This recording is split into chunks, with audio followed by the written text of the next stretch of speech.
Stage नसला तरी सुद्धा तुम्ही इथे याल, परत परत हे सगळं करा. Yes. तुम्हाला आज लाठीमार होण्याची भीती आहे? झाला करा लाठ्या जेवढ्या मारायच्या मारून घ्या, एकदाच संपून टाका. यांना जीवच घ्यायचा ना लोकांचा. ज्या धर्मेंद्र प्रधानमुळे 20 पेक्षा जास्त मुलांनी आत्महत्या केली, त्या धर्मेंद्र प्रधानसाठी तुम्ही अजून मुलांचा खून वाहताय. तुम्हाला जर मुलांचा खूनच व्हायचा आहे तो व्हा.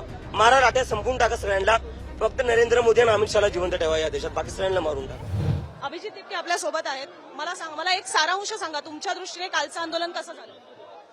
कालचं आंदोलन जे होतं, आंदोलन म्हणण्यापेक्षा काल जे काही झालं ते that is a black spot on India. त्यानंतर मला नाही वाटत आपला देश लोकतंत्र आहे. 12 वर्षांच्या मुलींना मेल पोलीस ऑफिसर्सनी मारलं, मुलींचे कपडे फाडून त्यांच्या छातीवर पाय देऊन मारलेले पोलिसांनी.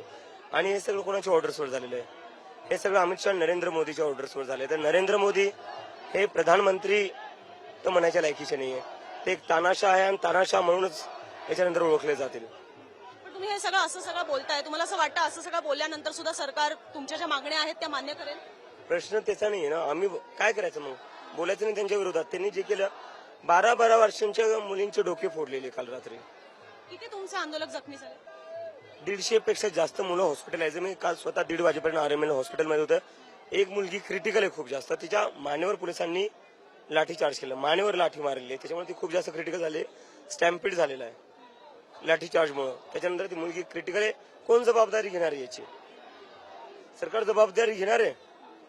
आणि जर तुम्हाला मार्च थांबवायचाच होता तर तुम्ही वॉटर कॅनन गन घेऊन थांबवला असता. हे मुलं का आतंकवादी होते? हे मुली का आतंकवादी होत्या? जे तुम्ही टिअर गॅसचा वापर केला, एवढा ब्रुटल लाठीचार्ज केला. I don't think that we are a democracy anymore. तुम्ही मागे एकदा सांगितलेलं होतं की पोलीस सुद्धा तुम्हाला काही गोष्टी सांगतात. आता हा सगळा प्रकार घडल्यानंतर काल तर तुम्ही जाहीर भाषणात पोलिसांना या सगळ्या गोष्टी ऐकवून दाखवत होतात. काहीतरी पोलिसांकडनं याबद्दल तुम्हाला रिस्पॉन्स आलाय? काय रिस्पॉन्स नाही. पोलीस म्हणताय कुठं काय झालं? दिल्ली पोलिसांचं असं स्टेटमेंट पण आलेलं ऑफिशियली की काल असं काही झालेलं नाही, त्यांनी चांगल्या पद्धतीने मोर्चा हाताळला. पाहिलं, सगळ्या देशांनी पाहिलं, सगळ्या जगाने पाहिलं किती चांगल्यापणे त्यांनी हाताळले.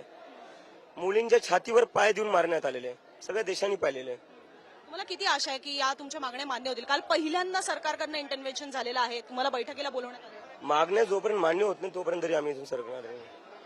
हा सगळा स्टेज वगैरे काल उखडून टाकलेलं होतं. उभा राहू. स्टेज नसेल काढला, स्टेज नसेल तरी इथं बसून राहू मी आता. पूर्ण वेळ स्टेज नसला तरी सुद्धा तुम्ही इथे याल, परत परत हे सगळं करा. Yes. तुम्हाला आज लाठीमार होण्याची भीती आहे? झाला करा लाठ्या, जेवढ्या मारायच्या मारून घ्या, एकदाच संपून टाका. यांना जीवच घ्यायचा ना लोकांचा. ज्या धर्मेंद्र प्रधानमुळे 20 पेक्षा जास्त मुलांनी आत्महत्या केली, त्या धर्मेंद्र प्रधानसाठी तुम्ही अजून मुलांचा खून वाहताय. तुम्हाला जर मुलांचा खूनच व्हायचा आहे तो व्हा. मारा लाट्या, संपून टाका सगळ्यांना. फक्त नरेंद्र मोदी आणि अमित शहाला जिवंत ठेवा या देशात, बाकी सगळ्यांना मारून टाका. थँक्यू. तर हे होते अभिजित तिपके, ज्यांनी आता मुंबई तक्षी हा एक्सक्लुझिव्ह संवाद साधलेला आहे आणि काल नेमकं काय काय घडलेलं आहे या सगळ्या संदर्भातली ही माहिती दिलेली आहे.